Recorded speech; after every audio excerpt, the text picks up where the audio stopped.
convido a todos os irmãos que abram a palavra de Deus no Evangelho de João, no capítulo 12. Evangelho de João, no capítulo 12. Nós vamos ler do verso 20 em diante.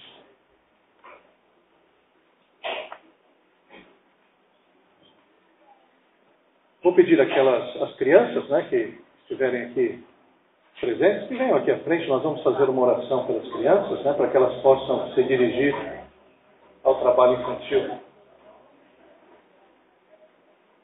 Isso, pode vir.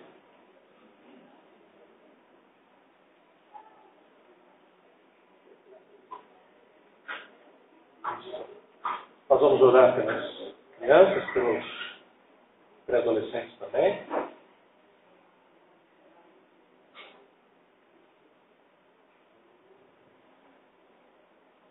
Isso, pode vir. Nós vamos orar pelas crianças aqui. Senhor Deus, eu quero te pedir agora, Senhor, pelas crianças, Senhor, que já estão no departamento infantil, agora essas filhas, filhos, meu Pai, que agora vão falar, que tu esteja, Senhor, ministrando ao coraçãozinho delas, para que a tua palavra seja impressa em seus corações. Pai, visto, Pai, o que nós te pedimos, em nome de Jesus. Amém. Pode vir devagarinho?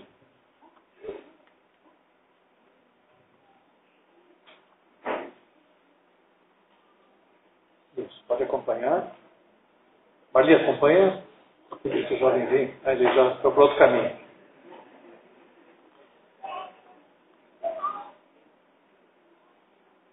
Aqui está escrito Lucas, mas Evangelho de João, no capítulo 12. Evangelho de João, no capítulo 12, a partir do versículo 20. Diz assim: Ora, entre os que subiram para adorar durante a festa, havia alguns gregos. Estes, pois, se dirigiram a Filipe, que era de Betsaida, da Galileia, e lhe rogaram: Senhor, queremos ver Jesus. E Filipe foi dizê-lo a André, e André a Filipe o comunicaram Jesus. E respondeu-lhe Jesus: É chegada a hora de ser glorificado o Filho do Homem. Em verdade, vos digo, que se o grão de trigo caindo na terra não morrer, fica ele só, mas se morrer, produz muito fruto. E quem ama a sua vida, perde-a, mas aquele que odeia a sua vida neste mundo, preservá-la-á para a vida eterna. Se alguém me serve, siga-me, e se alguém me servir, o Pai o honrará. Agora está angustiada a minha alma, e que direi eu? Pai, salva-me desta hora? Mas precisamente com esse propósito vim para esta hora. Pai, glorifica o teu nome, e então veio uma voz do céu: eu já o glorifiquei, e ainda o glorificarei. A multidão, pois, que estava ali, tendo ouvido a voz, dizia ter havido um trovão. E outros diziam: foi um anjo que lhe falou. Então, explicou Jesus: não foi por mim que veio esta voz, e sim por vossa causa. Chegou o momento de ser julgado este mundo, e agora o seu príncipe será expulso. E eu, quando for levantado da terra, atrairei todos a mim mesmo. Isso dizia, significando de que gênero de morte estava para morrer. E replicou-lhes, pois, a multidão: nós temos ouvido da lei que o Cristo permanece para sempre, e como dizes tu, se é necessário que o Filho do Homem seja levantado? Quem é esse Filho do Homem? E respondeu-lhe Jesus: ainda por um pouco a luz está convosco. Ainda enquanto tendes a luz, para que as trevas não vos apanhem. E quem anda nas trevas não sabe para onde vai. Enquanto tendes a luz, crede na luz, para que torneis filhos da luz. E Jesus disse essas coisas, e retirando-se, ocultou-se deles. Embora tivesse feito tantos sinais na sua presença, não creram nele, para se cumprir a palavra do profeta Isaías, que diz: Senhor, quem creu em nossa pregação, e a quem foi revelado o braço do Senhor? Por isso não podiam crer, porque Isaías disse ainda: cegou-lhes os olhos e endureceu-lhes o coração, para que não vejam com os olhos e nem entendam com o coração, e se convertam e sejam por mim curados. Isso disse Isaías, porque viu a glória dele e falou a seu respeito. Contudo, muitos, dentre as próprias autoridades, creram nele, mas por causa dos fariseus não o confessavam, para não serem expulsos da sinagoga, porque amaram mais a glória dos homens do que a glória de Deus.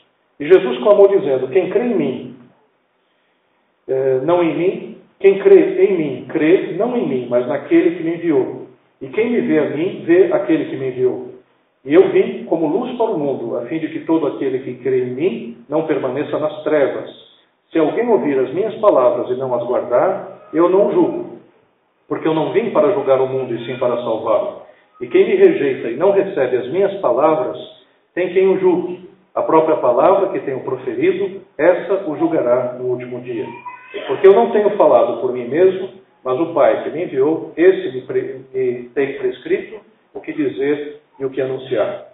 E sei que o seu mandamento é a vida eterna. As coisas, pois, que eu falo, como o Pai me tem dito, assim falo.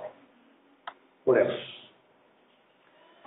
Senhor Deus, nós acabamos de ler a Tua palavra e pedimos agora a Tua direção. Sabemos, Senhor, que estamos limitados hoje e ainda mais, Senhor, emocionalmente. Mas que Teu Espírito Santo tenha graça, Senhor, sobre nós e nos ajude, Pai, a entender, compreender e aplicar, Senhor, a Tua palavra em nossos corações. É o que nós te pedimos, em nome de Jesus. Amém. Queridos irmãos, nesta manhã eu gostaria de falar a respeito desse texto com o seguinte tema: vozes que nos despertam da alienação. Quando nós lemos esse texto, nós começamos a perceber um texto com várias nuances. Jesus Cristo fala muitas coisas nesse texto, mas é importante entender a carga emocional que existe nessa passagem. Nós vemos que essa passagem, Jesus Cristo está dando as últimas instruções para os discípulos antes da sua crucificação. Isso porque é a Semana Santa. É o período em que Jesus Cristo será entregue para ser crucificado. Então é como se Jesus Cristo estivesse trazendo aquela mensagem, até aquela mensagem urgente, aquele alerta importante, para que as pessoas possam entender a sua mensagem antes que ele seja morto na cruz do Calvário. Então essa passagem tem uma carga emocional, tem uma carga espiritual, tem uma voz de alerta muito importante, que vai se prolongar e vai continuar no capítulo 13, no 14, no 15, no 16, na oração sacerdotal, e que mostra o quanto Jesus Cristo está preparando os seus discípulos para o momento mais difícil da vida dele, Jesus, e da vida dos discípulos também. Mas o que chama atenção nessa passagem é justamente esse sinal de alerta, essas vozes que despertam ou procuram despertar as pessoas da alienação. O que nós podemos perceber nessa passagem é que o nível de cegueira e alienação de um indivíduo pode chegar a tal ponto que nem mesmo as coisas óbvias são percebidas. E isso é fato. Existem muitas e muitas pessoas que estão muito alienadas em relação às coisas. Nós temos nesse mundo muitos fatores de alienação. E isso não só agora, a gente poderia citar alguns aspectos da comunicação atual, a internet, a TV, os filmes, os jogos, uma série de coisas que podem nos alienar. Mas isso não é de agora. Até a mitologia grega trabalhava um lugar em que algumas pessoas iam e perdiam a noção de tempo.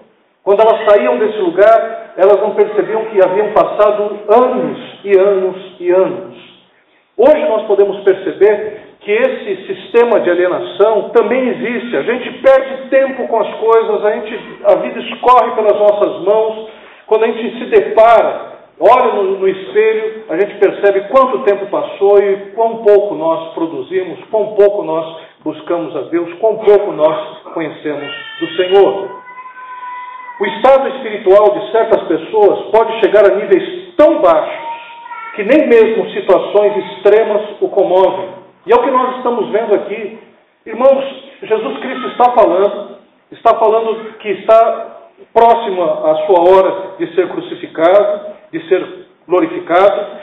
E foi necessário que um trovão, ou com a voz de Deus como um trovão, pudesse se referir a Cristo, mas mesmo um trovão, mesmo aquilo tudo que estava acontecendo, não era capaz de mexer com o coração das pessoas, não era capaz de demover a incredulidade que se alojou no coração de muitas pessoas que estavam ali ouvindo a Jesus. E hoje também é assim. Hoje as coisas acontecem do nosso lado.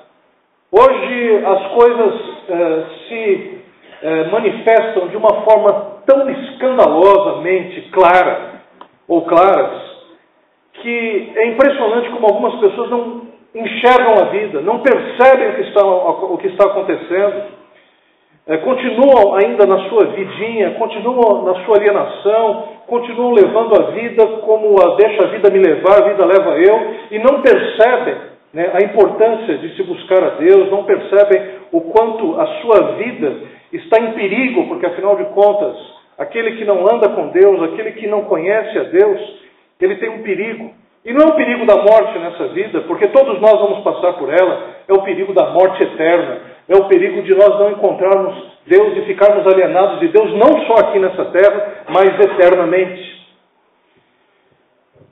Nesse texto nós podemos perceber que existem advertências sérias de Deus à nossa vida, para que nós possamos sair da cegueira.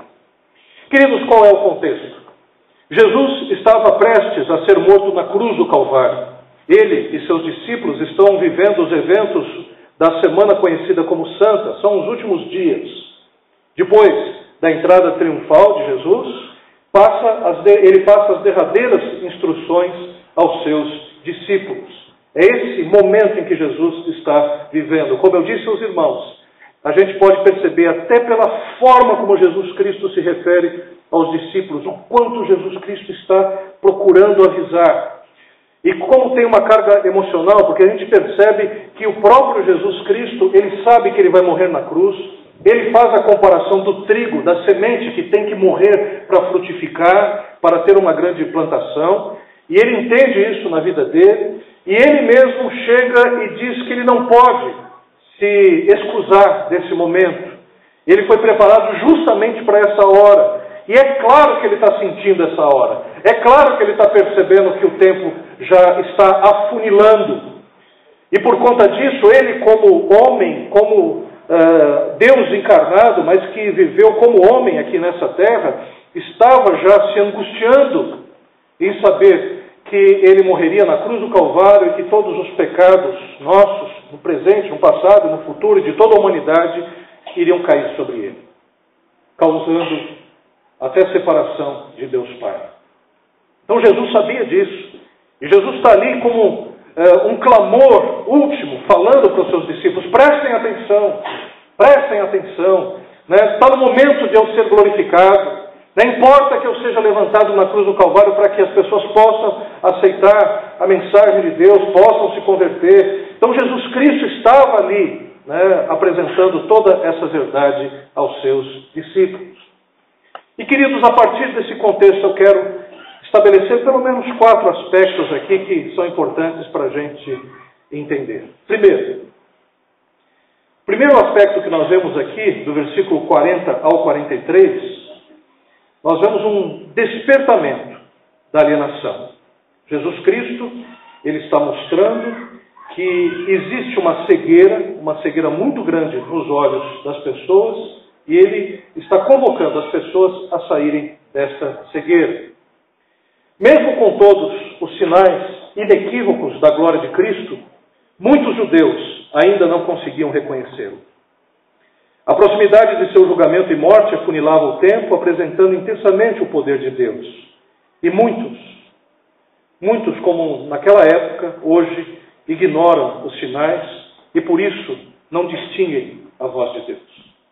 Então, da mesma forma que naquela época muitas pessoas não entendiam a mensagem de Cristo e não queriam entender, hoje nós estamos vendo isso na vida de muitas pessoas. Muitas pessoas. E para nossa infelicidade, muitos amigos nossos, muitos parentes nossos, muitas pessoas que nós temos afeição. E a gente percebe o quanto, né, tais amigos e parentes estão cegos. Nós estamos vivendo um sentimento que a gente tem de urgência nos últimos dias, que tem se avolumado no nosso coração. É claro que as notícias ruins do nosso país, e também das tragédias, inclusive da morte chegando muito próxima da gente, faz com que esse sentimento de urgência seja mais agudo em nós. Mas é o fato que nós estamos vivendo uma crise tamanha. Nós estamos vivendo uma crise na escola, estamos vivendo uma crise nas igrejas, estamos vivendo uma crise nos lares, estamos vivendo uma crise que se assemelha a um desgoverno. E a gente percebe que essa crise ela não tem sido debelada, ela não tem sido enfrentada. A gente vai apenas tentando escapar, circundar, contornar esses problemas e a gente não tem enfrentado. Como sociedade, como nação, a gente percebe isso. A gente vê, por exemplo, alguns substitutos, alguns tipos de remédios que na verdade são placebos, né, para tentar desviar o foco da nossa atenção. Ora, por que crise se tem Copa do Mundo? Por que crise se hoje o Campeonato Brasileiro tem vários clássicos?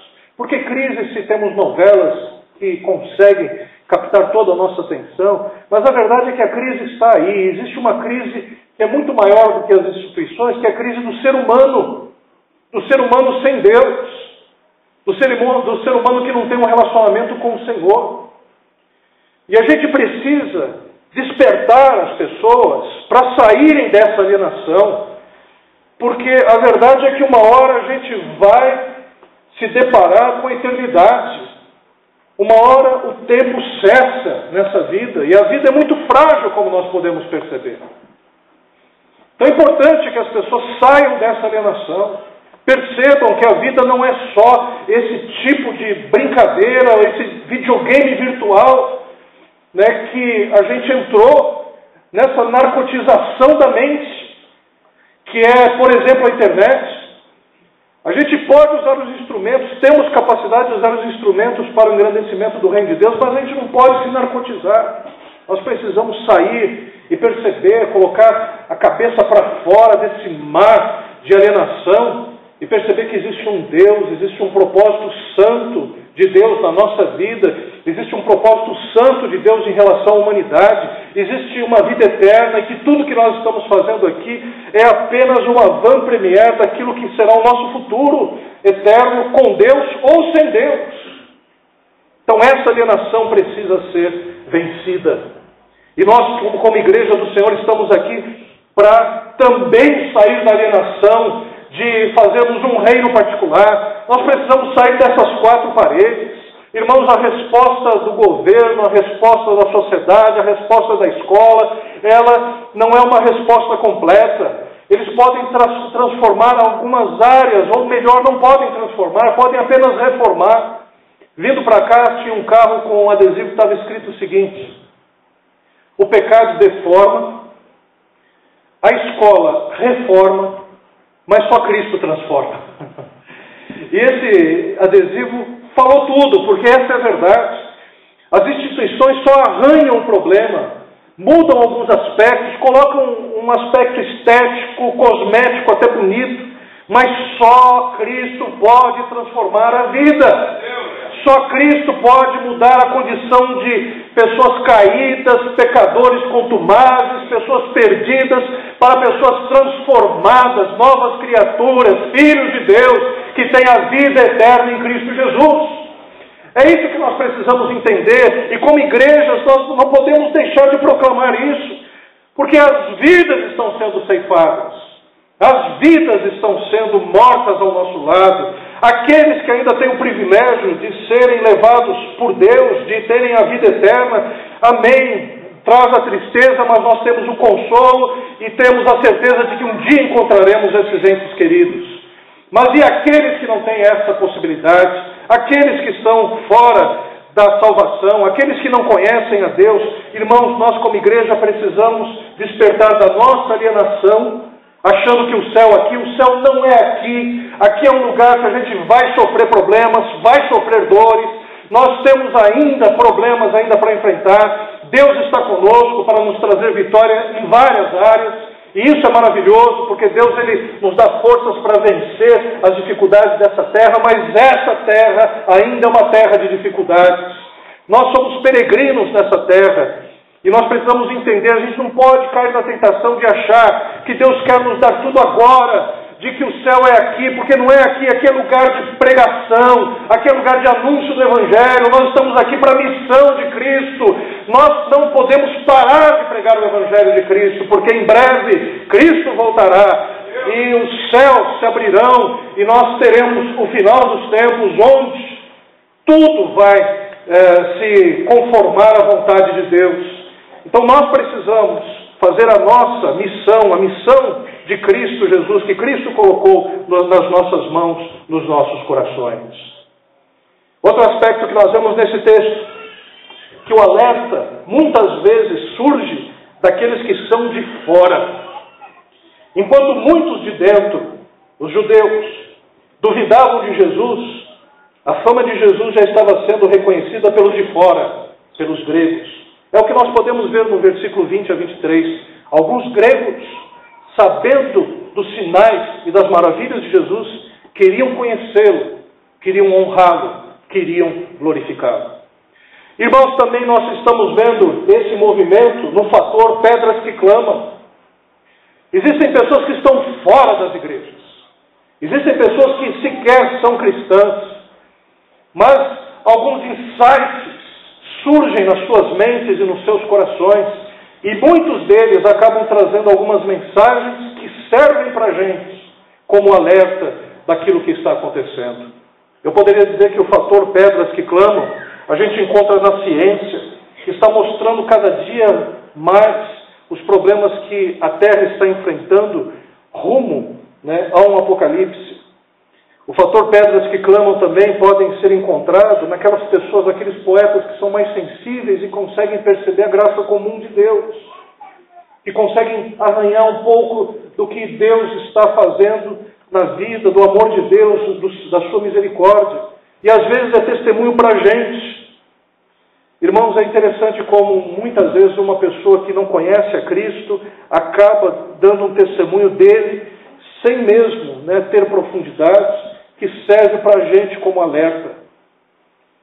Um dia, no século XX, num período, comecinho do século XX, alguns teólogos, pastores, estavam se calando porque a alta crítica, principalmente chefiada por teólogos liberais e também por pessoas ligadas às ciências, estavam dizendo que a Bíblia era uma história da carochinha, de que o que a Bíblia dizia não era verdadeiro, de que várias cidades que a Bíblia dizia que existiam, sequer eram encontradas nos locais em que a Bíblia afirmava que existiam.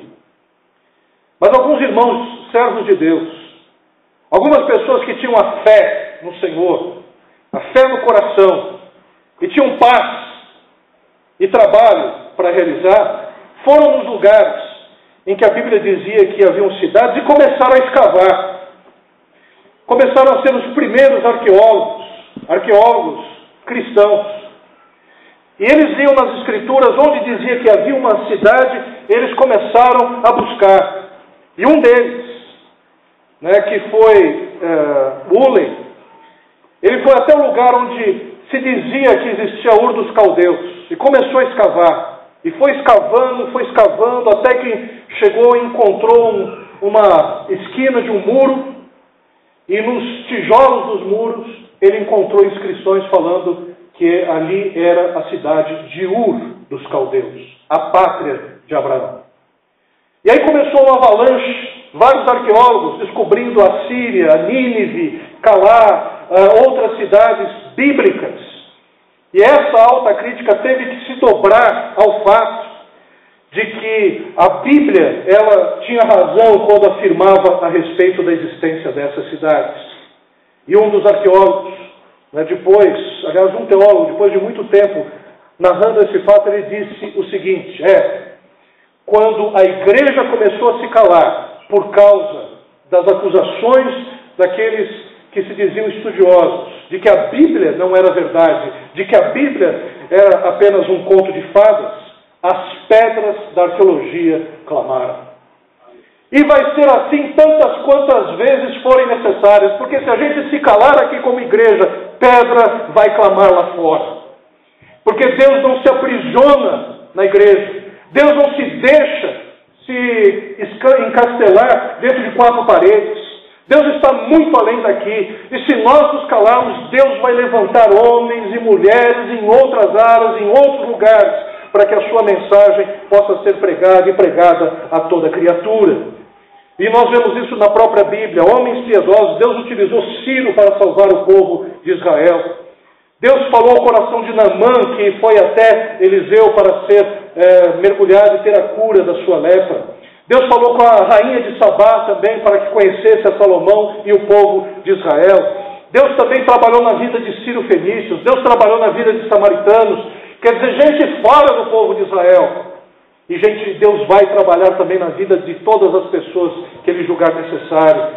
Porque se for necessário Deus trazer gente de fora para mostrar que nós precisamos anunciar o Evangelho, que nós precisamos crer de fato na mensagem que estamos pregando, assim Ele o fará.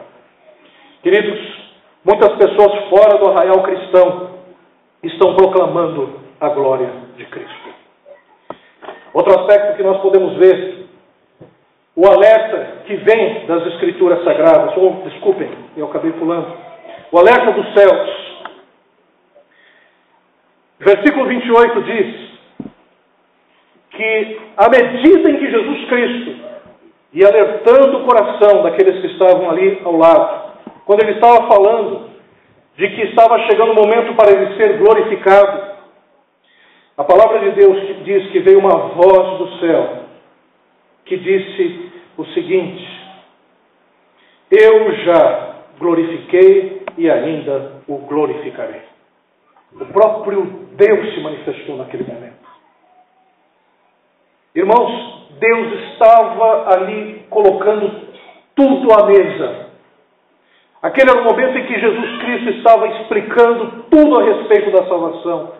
E até o Pai Celestial entrou nessa explicação para que as pessoas pudessem perceber que Jesus Cristo era o seu Filho que foi enviado para salvar todo aquele que havia se perdido.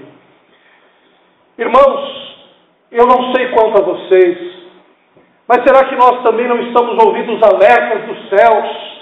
Será que nós não estamos vendo o ribombar dos trovões de Deus, falando nos nossos corações com uma voz forte para que a gente se atente à necessidade que nós temos da oração, à necessidade que nós temos do jejum, à necessidade que nós temos de ler a palavra de Deus, à necessidade de nós estarmos juntos em prol do Evangelho de Cristo? Será que a gente não tem ouvido a voz de Deus? Será que a gente tem se fechado e entrado nessa alienação? Porque o próprio Deus muitas vezes permite situações extremas para nos despertar para a realidade. E é isso que acontece aqui com este povo. Eles ficaram atônitos. Alguns diziam, isso é um trovão. Outros diziam, é a voz de um anjo. Mas era a voz do próprio Deus dizendo, este é o meu Filho, eu já o glorifiquei e vou ainda glorificar. Quer dizer, Deus ainda está falando, Deus está falando de formas grandiosas pelas pessoas de fora, Deus está mostrando os seus sinais nos céus. É importante que a gente olhe para os céus e perceba. O homem do campo sabe quando vem a chuva, os animais percebem quando as estações vão mudar. Os animais percebem quando existe uma catástrofe chegando. Nós que somos a coroa da criação precisamos também olhar e perceber os sinais de Deus e perceber que a vida ela tem que ser levada de outra forma. Muitas vezes tratamentos de choque são necessários para levantar um doente da sua inércia. E muitas vezes nós precisamos ouvir trovões para que possamos entender a vontade de Deus, para que a gente possa entender que Ele está prestes a vir, que o Senhor Jesus voltará, que Cristo está às portas. Outro aspecto que nós vemos nesse texto é o alerta que vem das Escrituras. A glória de Jesus era apresentada nas Escrituras indicando como seria levantado. O evento da serpente de bronze, que foi levantada lá no deserto, na época de Moisés, para a cura dos israelitas que tinham sido picados por serpentes, por víboras, tipificava o que aconteceria com Cristo Jesus, quando Jesus Cristo também, de uma forma semelhante àquela serpente de bronze no deserto, ele também seria levantado na cruz do Calvário. Irmãos, a Bíblia está aqui para nos alertar. O alerta que vem das Escrituras precisa ser ouvido também. A Bíblia está prenha, encharcada de palavras de Deus ao nosso coração, à nossa vida. Temos aqui a riqueza de Deus para trabalhar relacionamentos melhores, para trabalhar vidas santas e para que sejam santificadas, mais separadas para Deus. Nós temos aqui valores para que a gente possa chegar e viver uma vida de testemunho e influenciar a nossa sociedade. Irmãos, o alerta vem das Escrituras. Na minha Bíblia, na tua Bíblia, existe lá o Apocalipse, e dizendo, venho sem demora, venho sem demora. No Apocalipse nós temos os textos mostrando, né, que nós estamos convergindo para o final dos tempos. E nós precisamos atentar para isso. Nós não podemos chegar e ficar ali simplesmente, né, pegando da Bíblia aquilo que nos convém. É um pecado a gente retalhar a Bíblia. É um pecado a gente fazer da Bíblia caixinha de promessas. É um pecado da gente ter uma visão seletiva da palavra de Deus. Seletiva segundo nossa própria vontade, nosso próprio querer. Nós precisamos conhecer a Bíblia, devemos ser o povo da Bíblia, o povo que ama a palavra de Deus, o povo que conhece o seu Deus, o povo que sabe os atributos de Deus, que sabe que Deus é infinito, que Deus é eterno, que Deus é bondoso, que Deus é misericordioso, que Deus é justo, e que a gente precisa também ter aqueles atributos, aqueles que são parecidos conosco, que são comunicáveis. Nós precisamos também ser parecidos com Deus. Temos que também buscar o seu amor, a sua misericórdia, a sua justiça e a sua verdade, porque nós somos filhos de Deus. Então, naquilo que nós humanamente podemos imitar e viver de acordo com a palavra de Deus, nós precisamos fazer. Nós não estamos aqui simplesmente para passar nessa vida apenas em branco, sem deixar as marcas do Evangelho de Cristo impressas na vida das pessoas. A Bíblia é a melhor e a maior fonte de autoridade para a nossa salvação. Como não conhecê-la? Por que não conhecê-la? Por que não lê-la? Por que não buscar nas suas palavras o alimento necessário para o nosso dia a dia? Porque muitas vezes insistimos em viver uma vida não com Deus, mas uma vida afastada de Deus, ou uma vida ali no limite do que é necessário conhecer de Deus, do pouco que é necessário conhecer de Deus, se nós temos toda a verdade revelada de Deus aqui para a nossa salvação em Cristo Jesus. É preciso entender o alerta que vem das Escrituras Sagradas.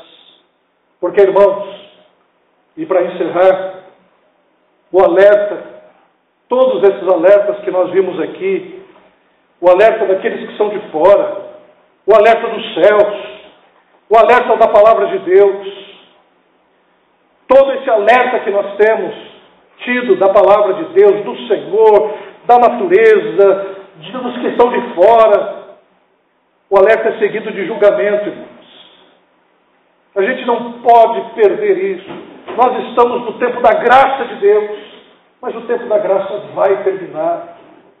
Aliás, tem terminado para muitas pessoas hoje, para muitos que não se derramaram, não entregaram a sua vida para Deus, o tempo da graça encerrou, fechou, acabou.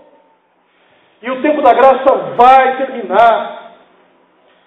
E em seguida do tempo da graça virá o julgamento de Deus.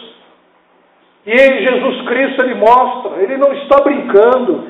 Isso não é de uma forma interminável. A graça de Deus ela vai sendo apresentada, mas tem um tempo aceitável para a salvação de Cristo Jesus. Ao mesmo tempo, Jesus Cristo mostra claramente que sua palavra é divisora, e ao mesmo tempo que é fonte de vida para os que aceitam, torna-se pesado julgamento para os que o rejeitam. E essa é a verdade. Irmãos, as pessoas que estão morrendo aí, muitos deles assassinos, bandidos, o julgamento está sobre eles. Não pense que Deus está alheio às coisas que estão acontecendo nesse mundo. Não pense que a gente está ali abandonado à nossa própria sorte. Existe um Deus reinando no seu alto e sublime trono. E vai continuar reinando. E cada um vai comparecer diante de Deus, segundo aquilo que fez, segundo aquilo que disse, segundo aquilo que realizou aqui nessa terra. Ninguém vai escapar. Entendamos isso. Entendamos que nós temos um Deus que é amor, mas um Deus que é justiça. E o atributo do amor não elimina a justiça, e o atributo da justiça não elimina o amor. Que Deus, na sua perfeição, Ele trabalha com esses dois aspectos do seu atributo, dos seus atributos. E Ele vai julgar a terra. E vai julgar a terra. Por isso a gente precisa olhar para essa terra com outros olhares. Olhar para as pessoas com outros olhares. Porque a gente muitas vezes fica, esse mundo está de qualquer jeito, ou Deus dará. Vejam que os políticos não são condenados adequadamente, isso não vai dar em nada, todo mundo faz o que quer. Irmãos, existe um Deus reinando e o seu cetro está nas suas mãos. Tem um aspecto que a Bíblia diz, é que Ele não está desesperado, Ele não está improvisando as suas ações, Ele não está tentando chegar e segurar a vida de todo mundo assim, com medo, e agora o que eu faço? Ele não está confuso em relação à sua palavra e à sua vida, Ele está apenas sentado porque Ele está simplesmente coordenando todas as coisas.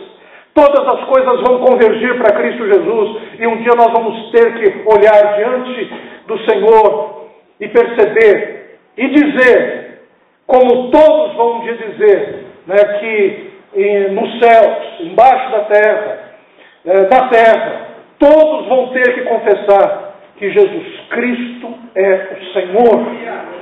Que Jesus Cristo é o Rei que governa, que Ele é o Senhor dos senhores, que Ele é o Rei dos reis, que Ele é o Alfa e o Ômega, e nisso todos nós, um dia, estaremos ali contemplando. Por isso, amados, a sua palavra deve ser encarnada e testemunhada na nossa vida, na vida daqueles que o seguem. Esse é o alerta. Existe um julgamento. Nós não estamos aqui simplesmente como garotos e crianças inconsequentes que fazem e podem fazer o que quiserem. Existe um julgamento. E nós precisamos também entender esse alerta de Cristo Jesus. Eu quero terminar dizendo que a alienação é uma das facetas uma das facetas mais comuns do pecado. A mensagem do Evangelho veio para nos libertar das cadeias do pecado, do mundo e do diabo. Jesus Cristo nos liberta. Ele nos dá condições de abrir os olhos para ver, abrir os ouvidos para ouvir a sua mensagem, para sair de um mundo que está debaixo do poder das trevas. Nós temos condição de avaliar e de perceber as coisas, porque nós somos espirituais. Nós temos o Espírito Santo habitando no nosso coração. O pecado não tem mais domínio sobre nós. Tem influência, mas ele não nos domina mais como escravos. Por isso, ouçamos as vozes que clamam pela nossa salvação. Clamam pela nossa salvação. João Batista era conhecido como a voz do que clama no deserto. Porque quem está nos chamando para o deserto é Deus. É Ele que está nos chamando. Olha, Deus está clamando no deserto. E João Batista era apenas a voz daquele que clama no deserto, que é Deus. Então Deus tem clamores, Deus chama, Deus nos chama. Deus está falando o nosso nome. Deus um dia, Ele chamou Maurício, essa é a porta da salvação. Vem para mim. Eu pude, naquele momento, pela ação do Espírito Santo de Deus, ir até a frente e aceitar a Jesus Cristo como Senhor e Salvador da minha vida. Mas Ele continua chamando, e chama a sua igreja para a sua missão, chama a sua igreja para a sua vocação, conclama a igreja para ser igreja do Senhor. E essa voz continua ecoando e chamando. E lá no Apocalipse tem uma advertência em todas as igrejas, das 7 igrejas do Apocalipse. O Senhor sempre termina dizendo: quem tem ouvidos para ouvir, ouça o que o Espírito diz à igreja. Então que possamos ser sensíveis à voz do Espírito Santo, a voz que clama e que nos chama para realizarmos a sua vontade. Vamos nesse instante orar. Eu quero chamar o pessoal do louvor para ficar aqui à frente. Nós vamos, nesse instante, fazer uma oração. Vamos ficar em pé.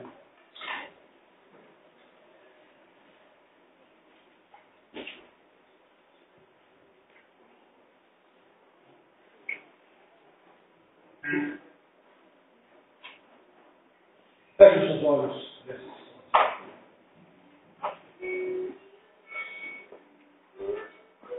A primeira oração que eu quero fazer é para aqueles que querem dizer sim a esse chamamento, a essa vocação. Aqueles que querem dizer como Isaías, quando a Trindade Santa estava ali reunida, estava conversando entre si, dizendo: quem há de ir por nós? A quem enviaremos? E Isaías, quando viu o Senhor no seu alto e sublime trono, quando viu a grandeza dos anjos que estavam ali cercando o trono do Senhor, quando contemplou as coisas espirituais, saiu da sua alienação como um cidadão de Israel que habitava num povo de lábios imundos, ele pôde chegar e perceber a glória do Senhor. Ele disse: Senhor, eis-me aqui, envia-te a mim. E nesse instante eu quero orar por aqueles que querem dizer o mesmo também em relação a Deus. Senhor, envia-me a mim. Envia-me a fazer a tua vontade. Envia-me, Senhor, para fazer o teu querer aqui nessa terra. Se você é um daqueles que deseja dizer isso ao Senhor, no seu lugar mesmo, levante a sua mão bem alto e comece a orar, dizendo: Senhor, eis-me aqui, Senhor, eu estou aqui, eu quero ouvir a tua voz, eu quero fazer, Senhor, a tua vontade, Senhor. Eu sei que o que tu tens para mim, Senhor, é um caminho de glória, é um caminho abençoado, Senhor.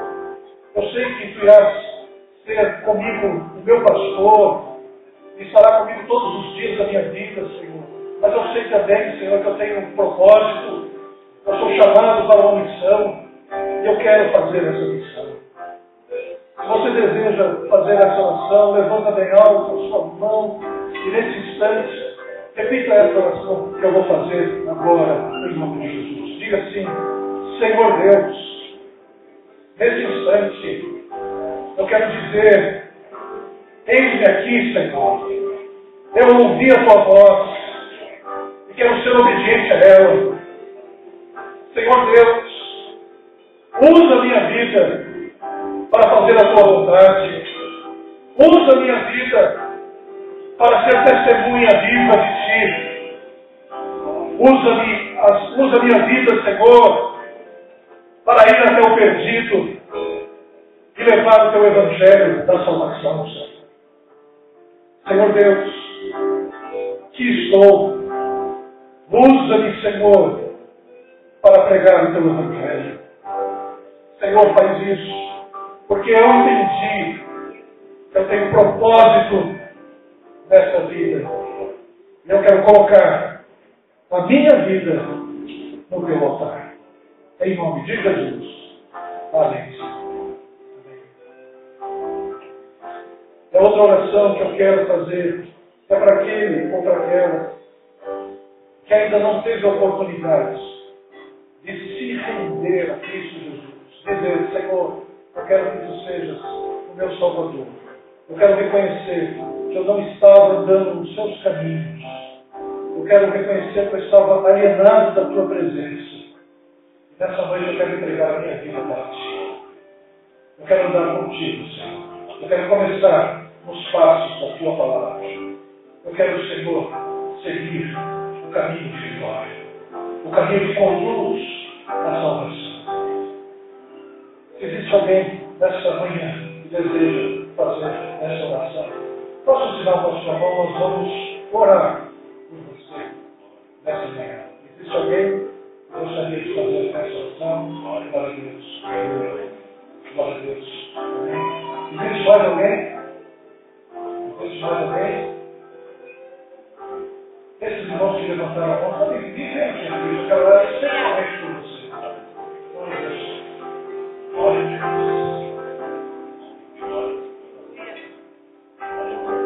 Glória a Deus. E se quiser vir mais alguém, pode vir. Sabe por que pode vir? Porque esse é o tempo aceitável da graça de Deus. Esse é o tempo que ainda dá para fazer isso. E Deus, na sua maravilhosa graça, nos recebe de uma forma toda. Nós vamos orar nesses instantes pelos nossos irmãos. Eu vou pedir para que vocês façam uma oração de prega, uma oração que a gente vai ajudar se colocar diante do Senhor e reconhecê-lo como Senhor. Amém? Repita essa oração dizendo assim: Senhor Deus, eu reconheço que preciso de Ti. Reconheço também que não tenho andado totalmente nos Seus caminhos.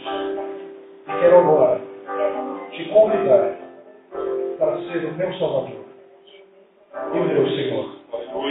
Senhor Deus, eu creio que Tu estarás comigo em todos os dias da minha vida até a consumação dos séculos. Senhor Deus, seja o meu Salvador e seja o meu Senhor, para todos sempre. Amém.